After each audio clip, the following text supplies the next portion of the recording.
e Silas começam a cantar, os muros da cadeia caem, se abrem, e aí ele fala assim, eles oram com aqueles soldados e falam assim, ó, hoje tu e tua casa serão salvas. Por quê? Porque como que um filho pode ser salvo se só o pai confessou a Jesus? Porque na religião ou na tradição judaica, quando o pai escolhia a religião, toda a família tinha que seguir junto com ele. Os filhos não tinham opção. Então aqui em Êxodo, Deus está dizendo assim, olha, se vocês desobedecerem a ordem, se os pais quebrarem o mandamento, que a ordem ali é um mandamento do Senhor, se os pais quebrarem o mandamento, automaticamente os filhos também vão ser amaldiçoados. Então eu sou um Deus que abençoa até eu amaldiçoo até a quarta geração. Então ele fala de 4 gerações que Deus vai amaldiçoar porque decidiram se perder. E todos os capítulos que você vai ver a história de Israel, você vai ver vários ciclos de Israel. Se levanta, peca e cai. Um exemplo para nós muito bom é com Moisés. Porque ele diz para Moisés, quando ele vai mandar mostrar a terra, Josué e Caleb vão espiar a terra, ele fala assim, olha, visto que em Josué e Caleb havia outro espírito, eles vão entrar na terra, mas a geração que chegou até aqui não vai entrar na terra. Ou seja, Deus amaldiçoou a geração. Eles podiam até ser salvos, podiam até ir para o céu, mas eles não veriam a Canaã. Então, quem foi abençoado?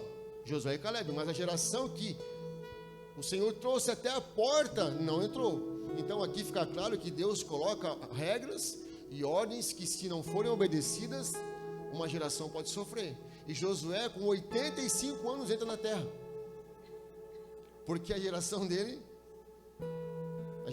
não foi fiel e não entrou. Então aqui é um contexto de um povo hebreu, beleza? Jeremias 32, 17, vamos lá. Diz assim, Jeremias 32, 17 e 19, fala assim, ó, o Eterno, deixa eu ler lá, né? Não vou ler 2 versões aqui, né? Diz assim, soberano Senhor, tu fizestes o céu e a terra pelo teu grande poder e pelo teu braço estendido. Não é difícil demais para ti, aliás, nada. Mostras a bondade até 1000 gerações, mas lanças os pecados dos pais sobre os filhos. Ó grande e poderoso Deus, cujo nome é o Senhor dos Exércitos. Grandes são os teus propósitos e poderosos são os teus feitos. Os teus olhos estão atentos a todos os atos dos homens. Olha só, os teus olhos estão atentos a todos os atos dos homens. Tu retribuis a cada um de acordo com a sua conduta, de acordo com os efeitos das suas obras. Deuteronômio capítulo 7, versículo 10, diz assim, todavia aqueles que o desprezam, retribuirá com destruição, e ele não demora em retribuir aqueles que o desprezam. Obedeçam, pois, aos mandamentos, aos estatutos e às ordenanças que hoje vos ordeno. Se vocês obedecerem a essas ordenanças, as guardarem e as cumprirem, então o Senhor, o seu Deus, manterá com vocês a aliança e a bondade que prometeu sob juramento aos seus antepassados. Ele os amará, os abençoará e fará que vocês se multipliquem. Ele abençoará os seus filhos e os frutos da sua terra, o cereal, o vinho novo, o azeite, as crias das vacas e das ovelhas na terra que aos seus antepassados jurou dar a vocês. Vocês serão mais abençoados que qualquer outro povo. Nenhum dos seus homens ou mulheres será estéril, nem mesmo os animais do seu rebanho. O Senhor os guardará de todas as doenças, não afligirá a vocês as doenças terríveis que, como sabem, atingiram o Egito, mas os afligirá a todos os seus inimigos. Então, mais um contexto que Deus está dizendo assim, ó, eu abençoarei toda a geração de vocês, com prosperidade financeira, prosperidade na saúde, inclusive, com prosperidade sobre os filhos. E ele fala, entenda isso, 4 gerações o Senhor pode amaldiçoar, mas onde que entra a bondade de Deus? Pastor, mas Deus pode amaldiçoar? Ele fala de 4 gerações que ele pode amaldiçoar. Por quê? Por quê? Pela desobediência. Em todos os versículos que nós lemos aqui, ele fala assim, ó, se vocês guardarem os meus mandamentos. E ele fala assim, mas eu sou um Deus bondoso e zeloso que abençoa até quantas gerações? Até quantas a bênção é? 1000 gerações. Gente, é muito maior que 4 gerações. Uma geração para o povo judeu é 100 anos. Então você faz a conta aí. Uma geração para o povo judeu é 100 anos. Agora eu quero ler com vocês Isaías 61, 1 a 3, que vai mencionar Jesus aqui. Isaías é um profeta messiânico, que vai profetizar sobre Jesus 700 anos antes. Diz assim: ó Espírito do soberano Senhor, está sobre mim, porque o Senhor me ungiu para levar as boas novas aos pobres. Ele me enviou para cuidar dos que estão com o coração quebrantado, para proclamar liberdade aos cativos. Olha só, esse texto aponta para Jesus. Então em Jesus ele está dizendo o quê? Que ele vai vir para os quebrantados de coração, para proclamar o quê? Liberdade àqueles que estão presos, aos cativos, e libertação aos prisioneiros, para proclamar o ano do favor do Senhor e o dia da vingança do nosso Deus, para consolar todos os que andam tristes e dar a todos os que choram em Sião uma bela coroa em vez de cinzas, óleo de alegria em vez de pranto, manto de louvor em vez de espírito deprimido. Eles serão chamados carvalho de justiça, plantio do Senhor, para revelar o seu esplendor. Aqui é Isaías, pode deixar, mano, vai falar da bênçãos para eles. Aqui é Isaías profetizando para o povo hebreu quando eles virem a chegada do Messias. Então, o que eu quero que você entenda é que nós lemos o Antigo Testamento e nós falamos sobre maldições. Aí você se pergunta: mas eu sou cristão, me batizei e conheço Jesus. Em Jesus eu não sou abençoado? Sim, Isaías está apontando o quê? Que ele vai proclamar liberdade aos cativos, deprimidos, os presos, vai dar liberdade, vai salvar, vai tirar da depressão, da tristeza. Ele está apontando para o Messias, que vai fazer isso com o povo hebreu, o povo judeu, quando Jesus foi manifestado 700 anos depois. Só que a partir de Jesus, o povo gentil que somos nós, fomos enxertados na videira, e tudo que Jesus carregou e trouxe para Israel veio sobre nós. Agora nós somos o povo que foi liberto da opressão, da depressão, da tristeza, de tudo. Sim ou não? Você é livre ou não é? Ele veio libertar a gente. Colossenses 3, do 13 ao 15, fala assim: a vós, estando mortos, olha só, comparação com Isaías, a vós, estando mortos pelos vossos delitos e pela incircuncisão da vossa carne. Aqui fala de povo judeu que não era circuncidado ainda. E pela incircuncisão da vossa carne vos deu vida juntamente com ele, tendo-nos perdoado todos os nossos delitos, tendo cancelado o escrito de dívida que era contra nós e que constava de ordenanças, o qual era contrário. Removeu inteiramente, cravando na cruz, e tendo despojado os principados e potestades, os exibiu abertamente, triunfando deles na mesma cruz. Então, os nossos pecados estão cravados aonde? Na cruz. Sim ou não?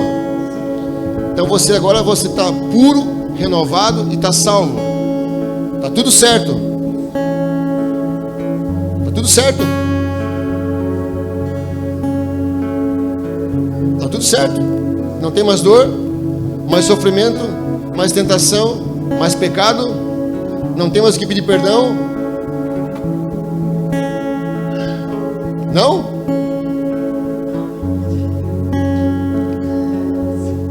Então a nossa vida acabou aqui. Você desceu as águas, acabou tudo. Não.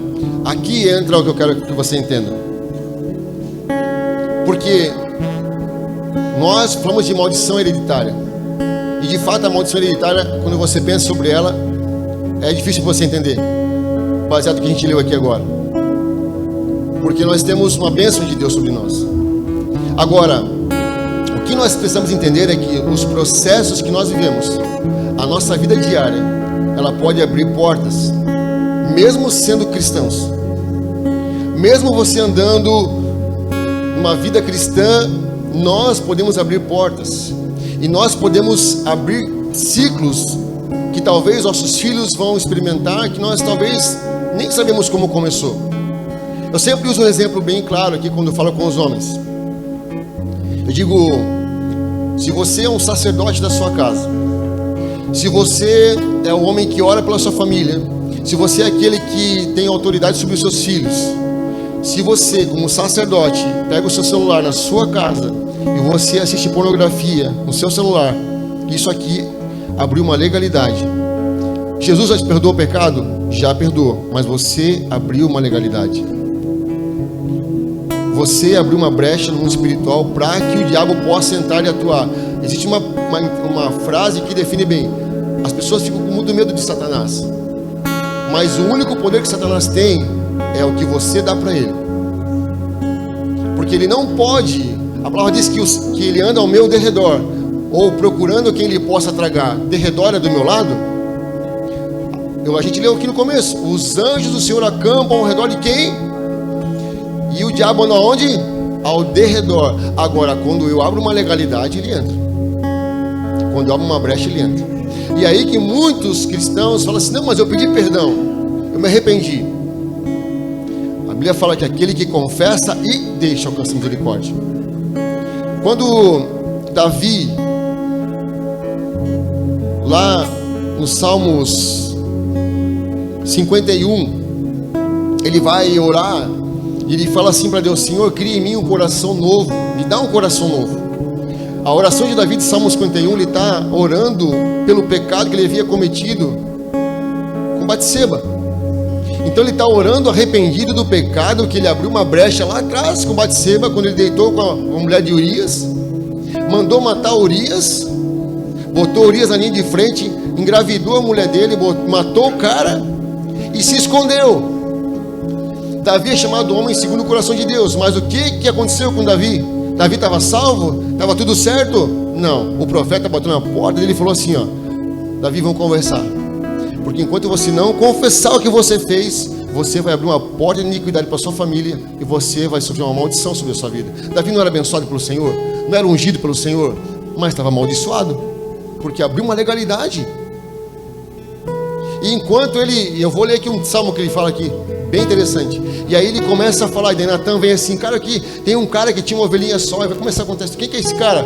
É tu, seu sem vergonha, é tu mesmo. O que Davi faz na hora? Davi teve uma postura de Adão.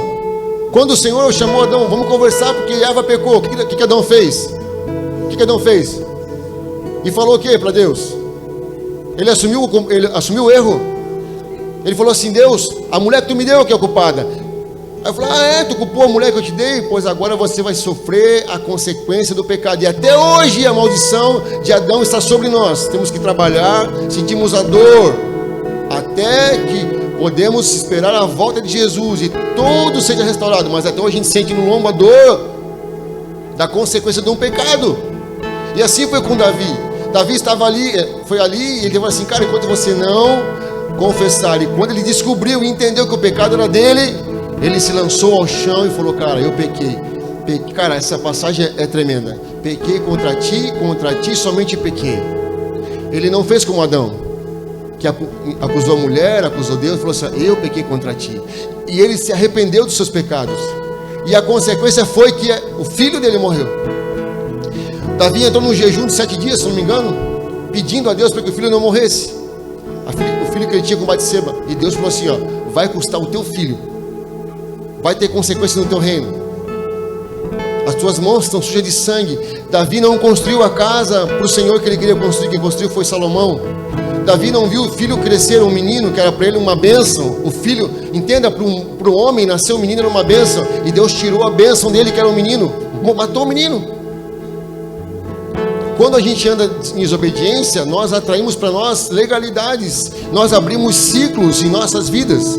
E às vezes ficamos lutando com ciclos, e nada muda, nada se transforma. Porque como aquela mulher que acha que todo mundo está errado e só ela está certa, mas ela tem um ciclo para quebrar nela. Os ciclos precisam ser quebrados na nossa vida. Muitas coisas precisam ser quebradas. Davi diz assim no Salmo 32: bem-aventurado aquele cuja iniquidade é perdoada. O que é iniquidade? Iniquidade é um pecado repetitivo. Davi estava dizendo assim, ó: aquele que pratica várias vezes a mesma coisa. Pode colocar lá, amor, Salmos 32, 15, para mim ler lá. Eu estou indo para o final, gente, não vou demorar. Diz assim: bem-aventurado aquele cujas transgressões são perdoadas e cujos pecados são cobertos. Bem-aventurado aquele a quem o Senhor não atribui pecado, em cujo espírito não há engano. Olha o que ele fala: enquanto eu me calei, olha, alguma versão diz, enquanto eu calei os meus pecados, fala, os meus ossos definharam com os meus gemidos o dia todo, pois dia e noite a tua mão pesava sobre mim, as minhas forças foram se esgotando como na seca do verão. Só um pouquinho, a mão de quem pesava sobre Davi? Era Satanás? Era o diabo? A mão de Deus pesava sobre ele. Enquanto que eu calei o meu pecado, eu calei as minhas falhas, enquanto eu não confessei, eu senti a mão de Deus sobre mim. E o que aconteceu? A força física, o estresse, a depressão, a tristeza vieram sobre ele. Ele é assim, ó: as minhas forças foram se esgotando como na seca do verão. Então reconheci diante de ti o meu pecado e não encobri a minha iniquidade. Eu disse: confessarei as minhas transgressões ao Senhor. Pastor, ele fala ao Senhor. Beleza, depois a gente vai falar de outro texto. E tu perdoastes a iniquidade do meu pecado. Só um pouquinho, ele confessou ao Senhor, mas quem estava com ele quando ele confessou? Natan? Quem foi que exortou ele? E ele falou para quem que estava certo? Para Natan. Então ele pediu perdão para Deus, mas confessou para quem? Para Natan, que era um profeta. Vamos lá. Portanto, que todos os que são fiéis orem a ti enquanto pode ser encontrado. Quando as muitas águas se levantarem, elas não os atingirão. Tu és o meu abrigo, tu me preservarás da angústia e me cercarás de canções de livramento. Por que ele vai ser livre? Porque agora ele alcançou a misericórdia do Senhor. Então ele falou assim: eu vou sofrer pressão, mas agora que eu estou com a minha vida em dia com o Senhor vai me livrar e vai me guardar. Tu és o meu, eu o instruirei e lhe ensinarei no caminho que você deve seguir. Eu o aconselharei e cuidarei de você. Não sejam como o cavalo ou o burro, que não tem entendimento, mas precisam ser controlados com freios e rédeas. Caso contrário, não obedece. Meu Deus do céu. Não seja como cavalo e burros, que tem que ser de arreio para obedecer. Aqueles cavalos só obedecem se botar um negócio aqui. Então, não seja como alguém que tem que ser controlado na marra, que tem que ser como um burro, que levar chicotada nas costas para aprender. Muitos são as dores dos ímpios, mas o amor leal do Senhor envolve quem nele confia. Então, o Senhor está dizendo que se vocês obedecerem aos estatutos e os mandamentos, 1000 gerações serão abençoadas, a aliança de Deus permanece com você, o amor leal te alcança. Mas se você desobedecer, você vai sofrer consequências. Tiago 4, de 1 a 5 fala assim: de onde vêm as guerras e contendas que há entre vós? Está lá? Tiago 4, de 1 a 5 diz assim: de onde vêm as guerras e as brigas que há entre vós, ou entre vocês? Não vem das paixões que guerreiam dentro de vocês? Vocês cobiçam coisas, mas não as têm, matam e invejam, mas não conseguem obter o que desejam, vivem lutando e fazendo guerras, não têm porque não pedem, pedem, mas não recebem, porque pedem com más intenções, com o fim de gastar nos seus prazeres. Adúlteros, vocês não sabem que amizade com o mundo é inimizade com Deus? Portanto, se alguém quiser ser amigo do mundo, faça-se inimigo de Deus. 5. Ou vocês acham que é sem razão que a Escritura diz que o Espírito que Ele fez habitar em nós tem fortes ciúmes? Ou seja, o Senhor diz, Ele tem ciúmes daqueles que Ele separou. Se o Senhor tem ciúmes, Tiago está dizendo ali que existe um povo que está vivendo no mundo, que se converteu ao cristianismo, mas ainda vive com as paixões, com as guerras interiores, ainda desejam as coisas, e é dessa forma que eu quero te dizer que nós temos a bênção de Deus sobre nós, mas existem ciclos que nós vivemos, que talvez você abriu no momento da sua vida, por causa das paixões. Gálatas diz que o pecado entrando na sua mente, descendo para o coração, a seta, quando você olha alguma coisa, você cobiça, e descendo para o seu coração, o desejo dos seus olhos, aquilo da luz ao pecado. Em muitas ocasiões, você e eu vamos viver situações em que nós vamos passar por tentações. Eu falei que agora, Quando você se batiza, confessa Jesus e começa uma jornada com Jesus, não quer dizer que você está garantido, porque você vai sofrer as paixões que o mundo coloca, as tentações que o mundo dá. Isso não garante para você uma passagem livre. Agora eu estou salvo, então uma vez salvo, como alguns dizem, sempre salvo, que é o lema da reforma. Uma vez salvo, sempre. Então eu posso fazer o que quiser, porque Deus já me separou. Não, irmãos, a vida cristã é uma jornada e é um processo de santificação.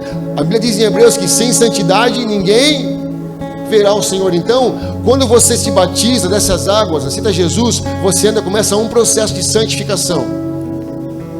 É possível você se perder no processo? Sim. É possível você se perder no processo. E nesse se perder no processo, muitas vezes você pode abrir legalidades.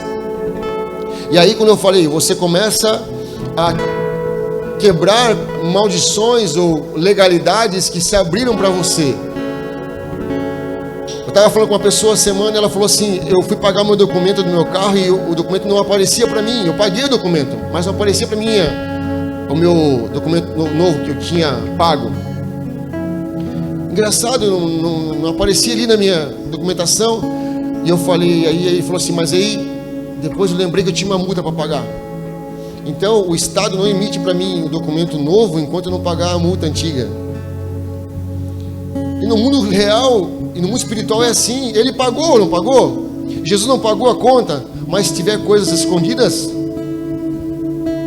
Ele não pode abençoar o que está escondido. Ele não pode abençoar coisas que você escondeu, você não permitiu que Ele mexesse.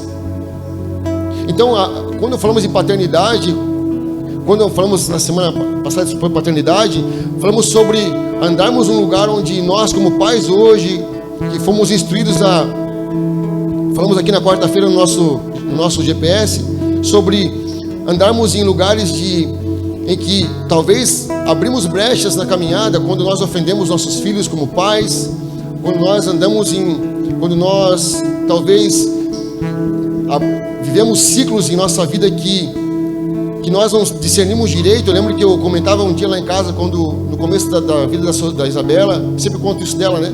Porque para mim foi muito marcante quando eu dei um tapa na boca dela. Ela estava almoçando e eu dei um tapa na boca dela. Eu nunca dei um tapa na boca da Sofia. A Isabela, ela levou de mim, porque na minha cabeça naquele tempo eu podia fazer, porque era bom, ela ia obedecer. E eu tinha o comportamento de um cara agressivo, assim, de um pai, não agressivo, mas um pai rígido, assim, sabe? Aquele cara ríspido que, não, se não obedecer. E eu era muito grosso com a Isabela no começo, porque na minha cabeça era certo ser assim, sabe? Era certo, deu certo, tá aí, ó, tá inteira, não morreu, né? Mas eu percebo que quantas coisas eu tinha que aprender que não era assim, não era como eu queria, embora às vezes ela mereceu apanhar, né? Ela apanhou, a última surra que ela levou foi com 13 anos. Não foi com 13? Seja assim? Mas ela apanhou grande já. Foi a última que ela levou de mim, né, de chinelada, porque ela desobedeceu a mãe. Ela falou alto com a mãe dela. Eu estava na sala, quando ela passou no corredor, eu catei ela pelo braço e falei: irmão, não fala alto com a tua mãe, né? Agora é o momento de fazer a moral, né? Fazia graça, porque né? E ela sei que ela brigou com a Rosana na cozinha, eu estava deitado no sofá e ela gritou com a mãe. Eu falo, não, ela não fez isso. Eu virei do sofá, assim, catei o chinelo, ela passou no corredor, ela fez assim: pai, filha, nunca mais dito que é sua mãe. E eu vi ela pro quarto e aí a chinela comeu, a havaiana comeu. Com 13 anos, irmãos, porque ela quebrou um ciclo. Mas talvez ali eu fiz certo, mas em outras ocasiões se eu pudesse contar aqui para vocês, alguns aqui eu já contei na minha história, nos discipulados aqui que a gente faz, contei coisas mais pessoais, muito mais pessoais, não posso falar aqui, que eu não entendia e eu precisei quebrar ciclos na minha vida que estavam dando legalidades em áreas da minha vida. E eu te falo uma coisa, irmãos, eu estou nessa caminhada faz 6 anos, eu sei que eu tenho que caminhar muita coisa ainda para poder alcançar. Hoje, uma pessoa mandou uma foto ontem e falou assim: eu falei com o Isaac hoje, né, um amigo meu de 10 anos atrás, poxa, quanta coisa a gente poderia ter feito nesses 10 anos. Eu respondi: mano, eu fiz na minha vida. Eu acho que nesses 10 anos eu fiz muita coisa que mudou, assim, para mim. Foram 10 anos que quem me conheceu no começo, eu não era nada, né, eu era só um baterista. né? Não era nada, era um magrelo, né? E ninguém dava R$1 por mim. E hoje eu cheguei aqui, mas quantas crises eu tive de depressão, quantas vezes eu precisei desistir, quantas vezes eu chorei sozinho, quantos sentimentos eu tive de tristeza profunda, quantas coisas que nem cabe eu contar aqui para vocês, porque eu precisava quebrar ciclos na minha vida, de portas que se abriram, portais que se abriram, pecados escondidos, pecados ocultos, mentiras, pecados escondidos, que enquanto eu não acertei isso, aí você pode pensar, o cara é cristão, o cara, né, filho de Deus, mas o cara não prospera nas áreas que tem que prosperar. Não tem alguma coisa errada, irmãos? Tem. Porque você talvez, não quer dizer que você tem que ser rico ou milionário, ou que você tem que viver uma vida que nós chamamos de triunfalismo, em que tudo vai dar certo para você. A gente chama isso na teologia de triunfalismo ou fatalismo. O que é o fatalismo? Que o mundo está uma desgraça, então vai dar tudo errado mesmo, então vamos esperar Jesus voltar. E tem o triunfalismo, que fala assim, não, eu sou cristão, vai dar tudo certo. Não é porque eu sou cristão que vai dar tudo certo. Eu posso passar por dificuldades, algumas vezes, mas se eu viver muitos anos uma dificuldade extrema e uma vida miserável nas minhas emoções, um cara triste, deprimido, um cara que não tem prazer no que faz, alguma coisa está errada como cristão. Porque talvez existam coisas que eu não quero mexer, não quero abrir. E é o que Davi falou ali, enquanto eu calei meus pecados, o que aconteceu comigo? Envelheceram os meus ossos, eu sofria dor. Então muitas pessoas, estou indo para o final, gente, eu vou acabar em nome de Jesus. Então talvez você tem uma vida desorganizada, desorganização, você não consegue se organizar, a sua vida é uma bagunça, sua casa é uma bagunça, seu carro é uma bagunça, tudo que você mexe é uma bagunça. Já passei por isso, né? Você é uma pessoa insegura para fazer as coisas, você tem medo de fazer. Talvez você foi ofendido alguma vez, alguém te falou que você não iria conseguir, que você era um fracasso, e você guardou aquilo no seu coração e você não consegue romper com isso. Aquela pessoa que é murmuradora, tudo que ela vê tem problema. Ela olha uma coisa boa, você mostra uma coisa massa para ela, onde é que ela vai? No problema. Meu Deus, mas aquela porta ali ficou com defeito. Irmão, a gente pintou tudo aqui. É o cara que murmura, que só vê defeito, que só reclama, que não elogia. O cara que tem problema na sua autoestima, ele não pode ver ninguém feliz, que ele fala, mas tá feliz porque tem isso. É o cara que não avança, que não é bom estar perto, só enxerga defeito. O cara que é insatisfeito constantemente, nunca está bom.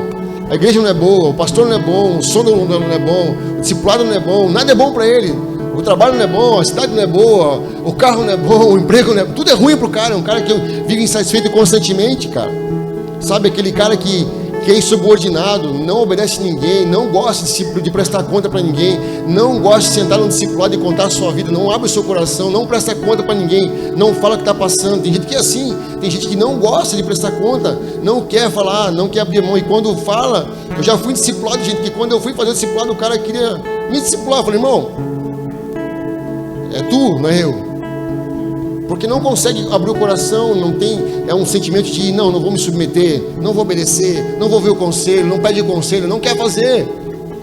É o cara que nós falamos que aquela pessoa na igreja que tem um sentimento faccioso, né? Ele entra no ambiente da igreja, ele começa a faccionar a igreja, ele começa a jogar um muro aqui, um muro para um ali, e quando você vê, a igreja está dividida, porque o cara entrou e começou, o cara que é faccioso, facção, né? Divide a igreja. Fala mal do pastor, fala mal da mídia, fala mal do cara e vai colocando aqui, ó, ervas daninhas na igreja, vai dividindo a igreja. É o cara que só vê problema e só incomoda. É o famoso crente dinossauro, né? Boca grande e braço curto, né? Que fala muito e faz pouco, mas fala muito mesmo dos outros.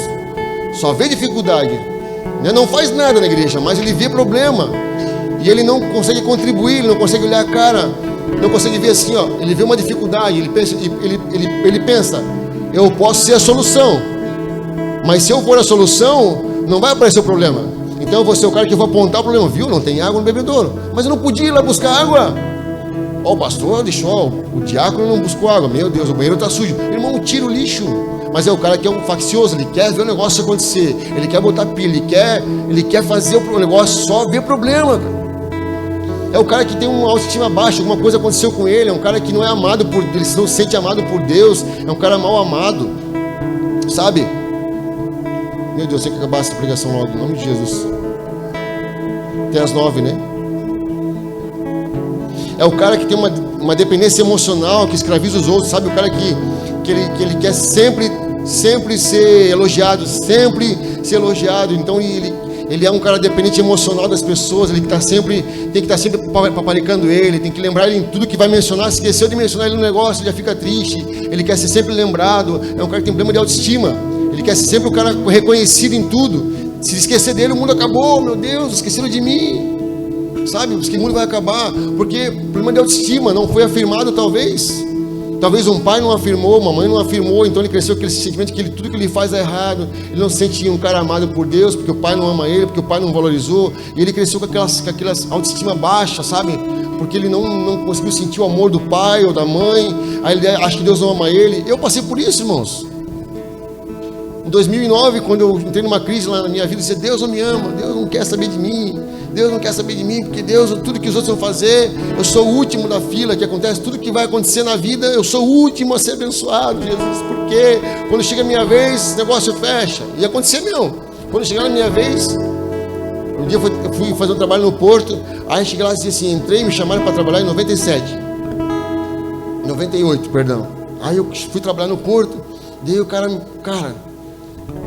vem ajudar a gente aí e tal. Aí comecei a trabalhar com o pessoal lá. Falou, essa função aqui, cara, eles pagavam 800 reais. Eu falei assim, em 98 isso, era dinheiro. Agora vou pagar só 400. Eu falei, quando eu cheguei, eu vou para 400. E eu vi com muito tempo isso. Aí depois de um processo de cura na minha vida, na minha alma, eu tive que passar por um processo de cura. Deus me deu um presente. Fui para Israel de graça. Quando eu fui para Israel em 2013, eu ganhei a passagem de graça. Mas todo mundo olha só a passagem, né, que eu ganhei, né? Mas não viram para o processo que eu passei para chegar lá. Para entender, eu falei, meu filho, eu te amo muito, tu é uma bênção. Muda essa tua mentalidade, quebra esse ciclo. Quando eu mudei o meu ciclo, eu fui sorteado para ir para Israel. Não era nem para ter ganho o cupom. Era para outra pessoa ter ganho o cupom. E me deram o cupom. E eu ganhei a passagem. Fui para lá, tudo pago. Cheguei lá em Israel, perdi o celular. Uma pessoa da viagem veio para mim e falou assim, tu perdeu o celular? Perdi. Quanto é que foi? 400 reais. Me deu 400 reais. Compra outro novo. Eu disse, meu Deus, é muita bênção.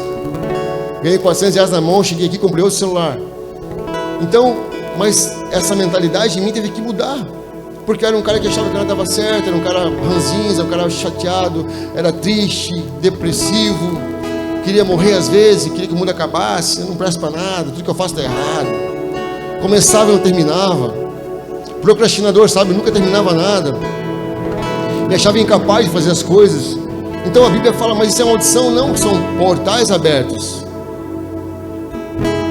Como Neemias, quando soube da cidade de Jerusalém, que tinha sido atacada e destruída, o que ele fez? Ele ouviu que a cidade que ele morava, onde havia o povo dele estava destruída. O que ele fez? Nós precisamos levantar os muros. Muro na Bíblia fala de proteção, fala de você. Nós precisamos reparar as brechas e proteger a cidade de Jerusalém.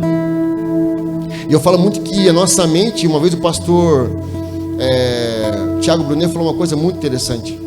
Falou assim, cara, por que você, né, num podcast, você tem uma mente sem muros, todo mundo entra e sai a hora que quer. E aquilo ficou na minha cabeça. Sabe o que é uma mente sem muros? Toda acusação que falam contra você, todas as ofensas que falam contra você, elas entram na sua mente e você deixa entrar. Tudo que falam contra você, qualquer coisa que der errado, entra sem muro, não tem proteção, você deixa passar.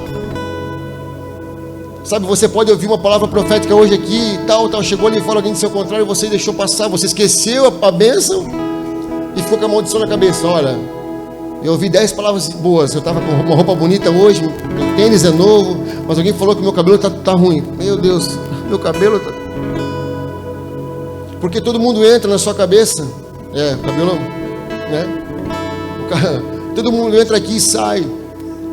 O diabo lança qualquer coisa e você aceita. Qualquer coisa entra na sua cabeça, qualquer palavra entra na sua cabeça, e você vive essa vida medíocre. Sabe o que é medíocre? Uma vida mediana, média, em que você está sempre triste. E aí, quando nós nos reunimos como povo, imagina só uma igreja reunida como povo, com a mentalidade de escravo, que não foi liberto, ou que está vivendo ciclos ainda que não foram quebrados. Que tipo de adoração a gente vai produzir?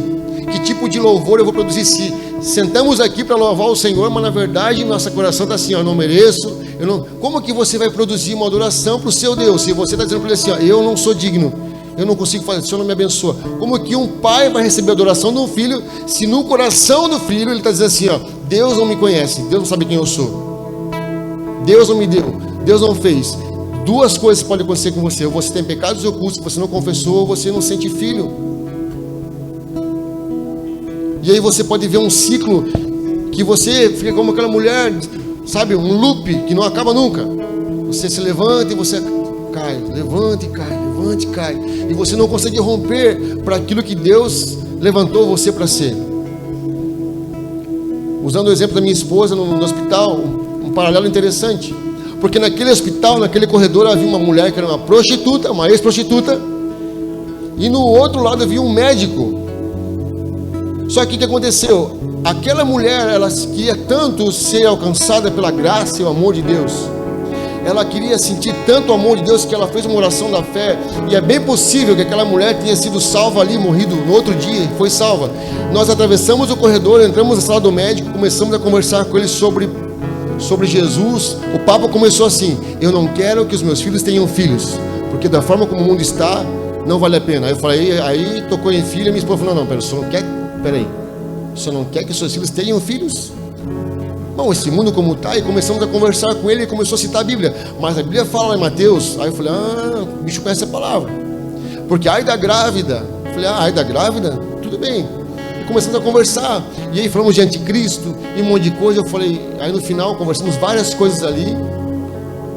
Minha esposa, eu peguei e saí, já estava quase uma hora na consulta. Quando eu estava saindo da consulta, eu estava na porta, minha esposa Paula falou assim, ele lia a Bíblia, né? Doutor, quando o senhor for ler a palavra de Deus, o senhor faz uma coisa, chama o Espírito Santo para ler com o senhor. E ela saiu. Sabe o que pode acontecer? Que numa sala em que havia um médico formado, estudioso, ele pode não ter sido salvo, porque ele achava que sabia muita coisa. E do outro lado, uma prostituta que não sabia nada, recebeu Jesus. Isso fala conosco que nós podemos achar que sabemos tudo, não temos pecados, estamos tudo perfeitos, nossa vida está top, e a gente pode ficar para trás.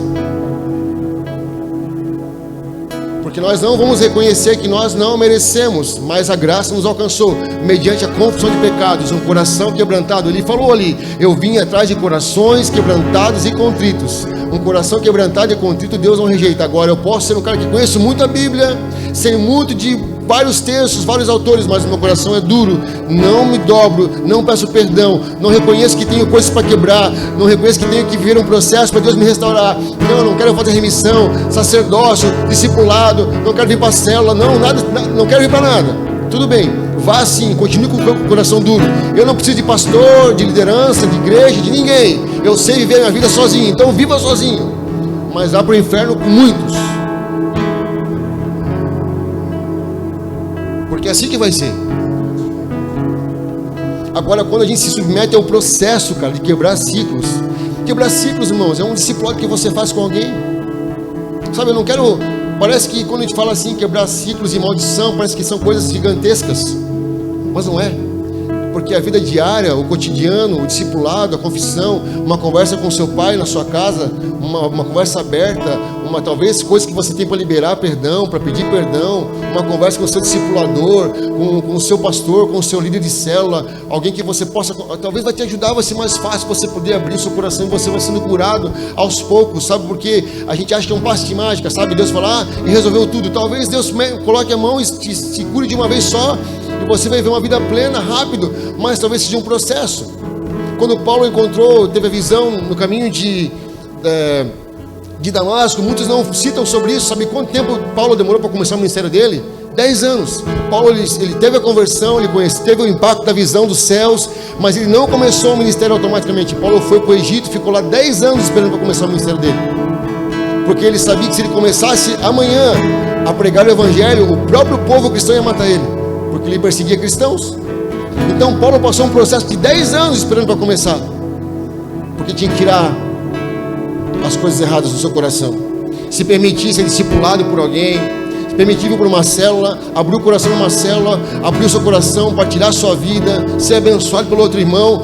Muitos de nós não querem, não, igreja não, eu quero viver sozinho, não quero vir para a igreja. Tudo bem, irmãos. Mas lá em Provérbios fala assim, ó, que a gente é como ferro que é fio-ferro. Assim o irmão com outro irmão, é andando junto, é discipulado, é igreja, oração, intercessão. Na vida de obediência, você vai quebrando os ciclos da sua vida. Quando eu fiz sacerdócio, estou acabando de verdade, em 2018, lá na cena, eu lembro que para mim, eu sempre falo isso aqui, né? Eu não acreditava nessas coisas. Eu nasci num lar presbiteriano, uma bênção para mim, mas eu tinha a coisa da razão, né? E foi muito bom para mim, esse tempo assim, muito bom, continua sendo bom. E eu tinha durezas extremas assim. E eu não me abria para nada. Eu lembro que lá naquele curso de 12 semanas, Deus começou a mexer em coisas no meu coração. Eu disse, meu Deus, cara. E o que mais me marcou foi que eu tinha muito medo. Vamos botar a mão em mim, vamos botar, cara, eu não quero isso. E nesses 12 semanas ninguém botou a mão em mim. Sempre que eu acabava a aula, eu fechava os olhos e dizia, preciso consertar isso. E eu vinha para casa, e na outra aula a mesma coisa, preciso consertar isso. E depois de um tempo lá em casa, teve a noite do concerto, né? E a gente teve uma manhã do concerto, né? Que a gente teve lá em casa. Oi? Ceia do concerto. Não, a ceia do concerto teve duas, né? Teve uma contigo e teve uma com as meninas. Teve uma ceia do concerto lá em casa, que eu, como pai, tive que pedir perdão para elas, lavar os pés delas. Tive que pedir perdão pela bastardia, que é ter um filho fora de uma aliança. Pedir perdão para minha filha, quebrar o ciclo sobre ela também, quebrar o ciclo sobre nossa vida, porque eu abri um ciclo na vida da Isabela quando ela foi gerada fora de uma aliança, e eu precisava pedir perdão para que não acontecesse com ela a mesma coisa que eu abri o ciclo. E a gente foi lavar os pés dela, pedir perdão para minha sogra, para o meu sogro, meus pais, para o meu pastor, na época simbolicamente o pastor Roberto, da presbiteriana, porque eu fazia parte daquela igreja. Foi todo um processo, irmãos. Depois teve um tempo eu e ela sozinho, tivemos que consertar coisas que ninguém sabia um do outro. Aí o negócio foi punk, foi mais duro aí. Foi mais para dentro daí.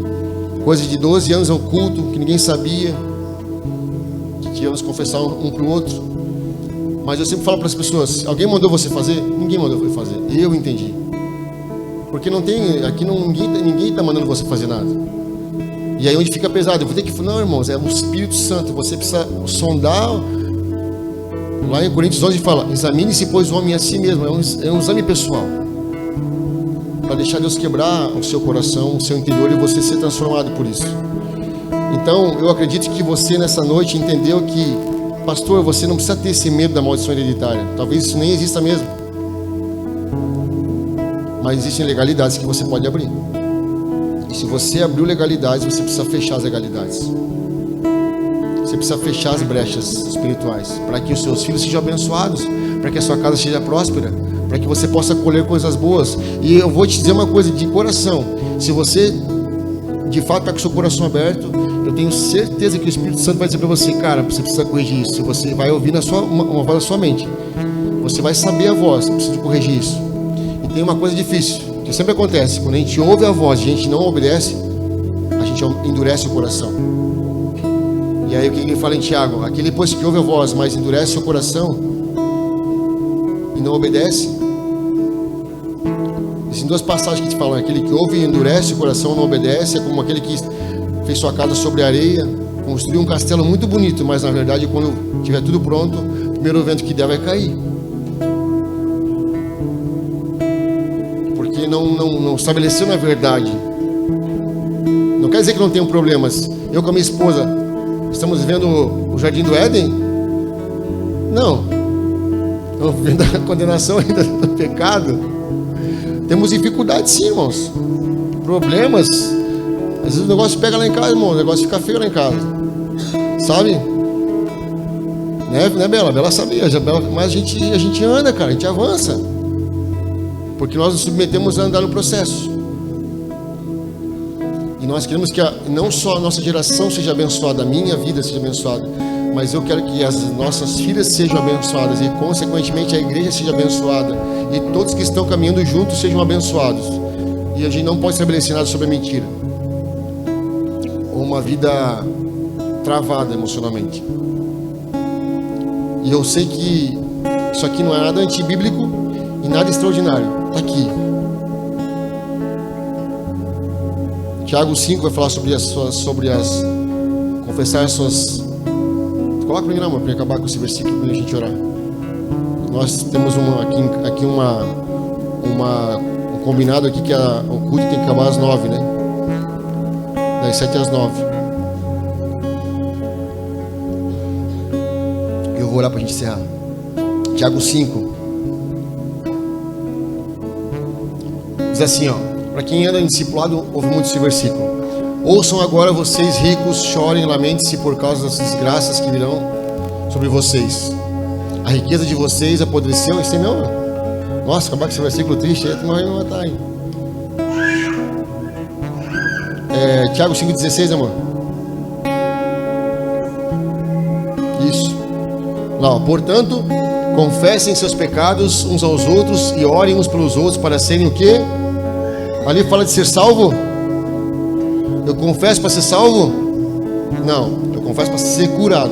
Porque muitas vezes, quando você oculta um pecado, quando você não confessa para alguém, você tem a chance de nunca ser curado daquilo. Mas quando você coloca para fora, expõe a sua vergonha, como aconteceu com Timóteo e com Paulo, quando Timóteo expõe o prepúcio para Paulo, para que Paulo circuncise ele.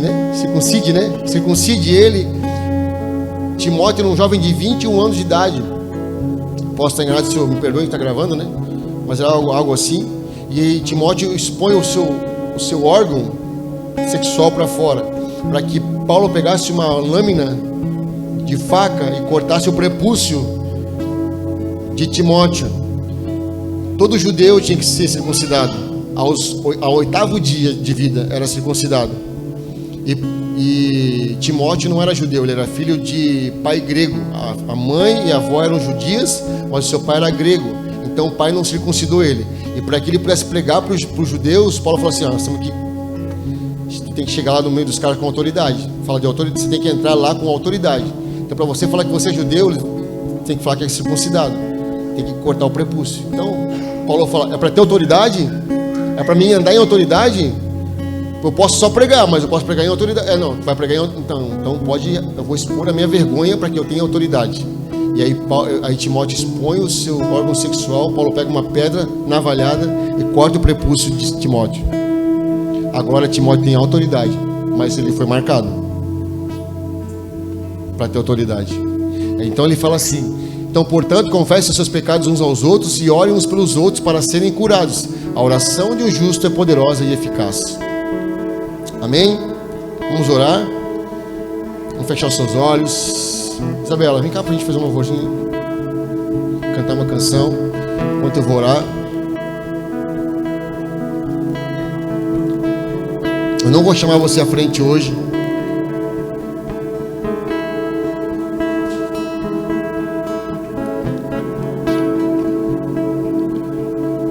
Eu quero que você olhe, feche seus olhos e você deixe o Espírito Santo conduzir a sua vida nessa noite, a você encontrar esse lugar e quebrar os ciclos, para que você possa viver os processos de Deus que vão te levar ao lugar que Deus tem para você. Você pode orar nessa noite. Ore ao Senhor nessa noite. Comece a confessar ao Senhor nessa noite tudo aquilo que tem trancado a sua vida. Se você tem alguma dificuldade emocional para expor, algo que você não consegue resolver na sua vida, que você precisa de verdade ser curado disso. Talvez você se sente salvo, mas não se sente alguém que vive curado pelo Senhor.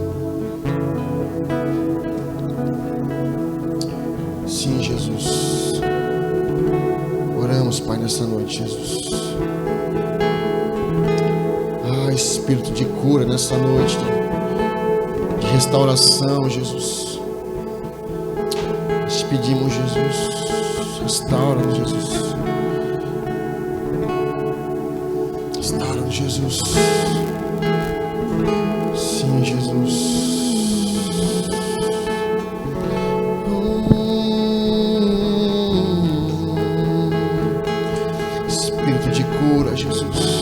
Sopra nesse ambiente, Jesus. Nós oramos para corações quebrantados e contritos nessa noite, Deus. Para que vidas sejam destravadas nesse lugar e levadas ao lugar que o Senhor escolheu para elas e preparou, Jesus. Talvez você possa pensar, eu já vivi tudo que eu tinha para viver. Não, Deus tem mais para você. Existem águas que dão nos ombros. Existem águas que dão nos lombos. Existe mais, Deus tem coisas mais profundas para liberar sobre a sua vida. Existem legados que Deus quer liberar sobre você, sobre os seus filhos, seus netos. Existem águas profundas para você entrar sobre a sua vida nessa noite. Sim, Jesus.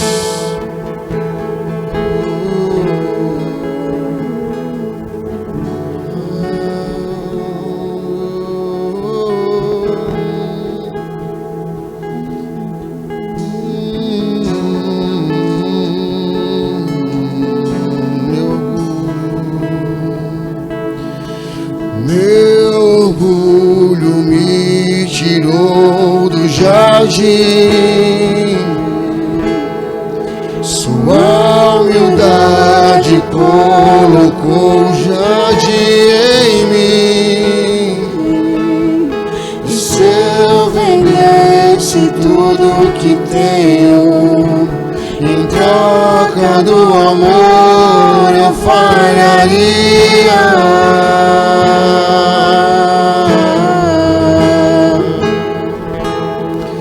Pois o amor não se compra, nem se merece. O amor se ganha, de graça o recebe. E eu quero conhecer Jesus. Eu quero conhecer Jesus. Eu quero conhecer Jesus. Eu quero conhecer Jesus e ser achado nele. Eu quero conhecer Jesus.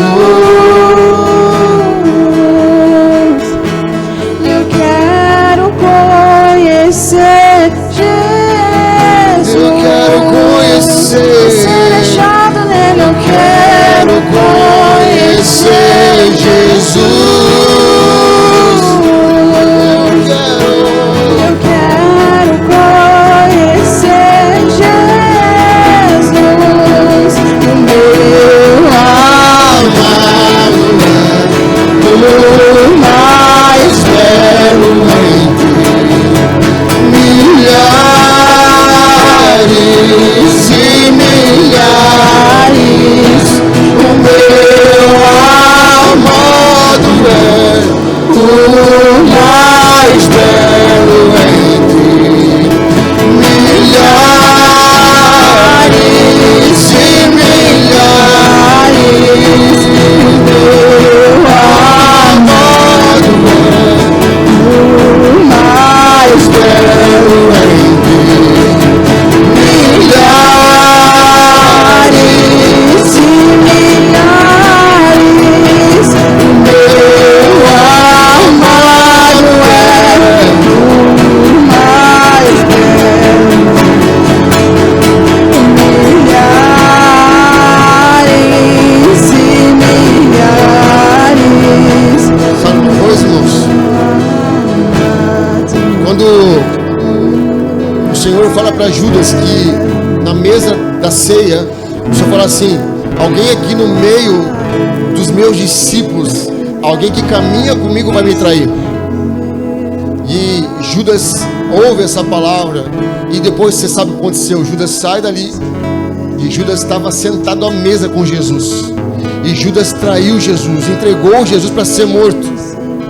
Só que em paralelo a isso, Pedro era aquele homem que, quando estava com Jesus no jardim do Getsemane, quando os homens entraram,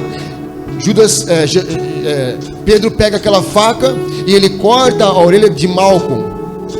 Quando ele está com a faca na mão, ele fica valente, corajoso para matar as pessoas. E ele vai e corta a orelha de Malco. E aí passa um tempo, ele fala: Jesus, eu morro por ti. Ele fala assim: antes que o galo cante 3 vezes, 2 vezes você me negará. E quando Jesus vai para ser morto e crucificado, Jesus morre, é crucificado. Passa alguns dias, 3 dias depois, quando Jesus volta para ficar na terra durante 40 dias, depois de ressuscitado, Pedro havia sido ferido por Jesus na sua identidade. Falou: você não é homem leal, você vai me entregar e você vai me negar. Você fala que é valente quando está com a faca na mão para atacar as pessoas, para cortar a orelha das pessoas, mas quando você estiver em perigo, quando a faca estiver contra você, você vai me negar. Você é valente com a faca na mão contra os outros, para acusar os outros dos pecados deles, mas quando as pessoas olharem para você e te acusarem, você vai ficar com medo e você vai correr. Pedro fala: não, vai. O que acontece é que Pedro nega Jesus e ele se esconde. Passado alguns dias, Pedro está pescando novamente. Aonde Jesus chamou ele, ele volta a fazer o que ele fazia antes, porque Pedro estava ferido agora. Ele falou: eu de fato não consigo ser quem de fato eu gostaria de ser. Eu de fato queria ser um discípulo que amasse muito a Jesus, mas eu fracassei. Eu vou voltar a fazer o que eu fazia. Jesus abriu uma ferida em Pedro. Mas quando Jesus volta para a praia, encontra de novo Pedro, ele fala assim: Pedro, tu me amas de verdade? E ele fala assim: tu sabes que eu te amo. E aí Jesus começa agora a restituir a Pedro um ministério. Agora ele fala assim: então cuida das minhas ovelhas, apacenta as minhas ovelhas. E Pedro, ele foi ferido por Jesus, mas quando ele se colocou como um coração humilde, ele foi curado por Jesus e o seu ministério foi restaurado. Mas Judas não foi assim, porque Judas também negou Jesus, mas o final de Judas foi morrer enforcado, porque não permitiu que Jesus tocasse na sua ferida. Ele abriu uma ferida em Judas, que Judas não se permitiu ser curado.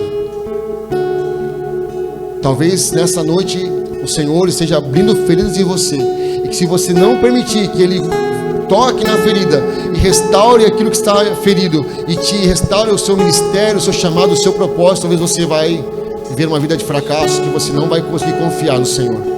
Mas se você receber o amor que Pedro recebeu do Senhor, vai dizer: cara, eu tenho para você um chamado ministerial, uma vida, eu vou te curar, você me ama de verdade? Sim, então eu vou te restaurar. Pai, nessa noite, em nome de Jesus, eu quero orar pelos teus filhos, Pai, nessa noite, pelas tuas ovelhas, aqueles que o Senhor nos confiou. Eu sei, Deus, que o Senhor preparou tudo nessa noite, e nós cremos que essa noite é uma noite de restauração, de cura de almas feridas, cura de coisas que estão talvez lá no subconsciente, que nunca foram tratadas, talvez coisas que nunca foram lembradas, que talvez foram desprezadas por nós. Talvez aquilo não fizesse sentido algum para nós, mas eu sei que o Senhor nessa noite está trazendo, Pai, à memória os pecados, as ofensas escondidas, os gatilhos que foram talvez lá atrás ativados, os abusos emocionais, talvez até sexuais, que nos escravizaram durante o tempo. Abusos de autoridade que travaram, Pai, o ministério, os abusos de autoridade que travaram a coragem. Talvez pessoas que estão travadas na coragem, não têm coragem de avançar, não têm coragem de se colocar, porque o medo da ofensa, do grito de alguém um dia travou essa pessoa. Eu oro nessa noite, Pai, que em nome de Jesus, que o Senhor, o Teu Espírito Santo, sopre sobre elas essa noite, Pai, elas consigam confessar, colocar para fora e serem curadas em nome de Jesus.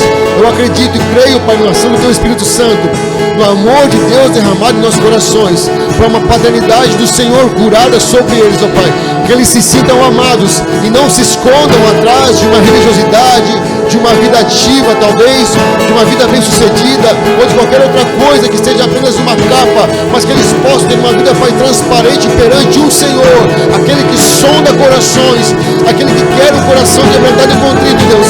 Nessa noite, em nome de Jesus, libera o Teu Espírito de cura sobre eles, ó Pai, em nome de Jesus Cristo. E Pai, nós queremos que a partir de hoje, ministérios, Pai, famílias serão abençoadas, gerações serão abençoadas, ó Pai, em nome de Jesus Cristo.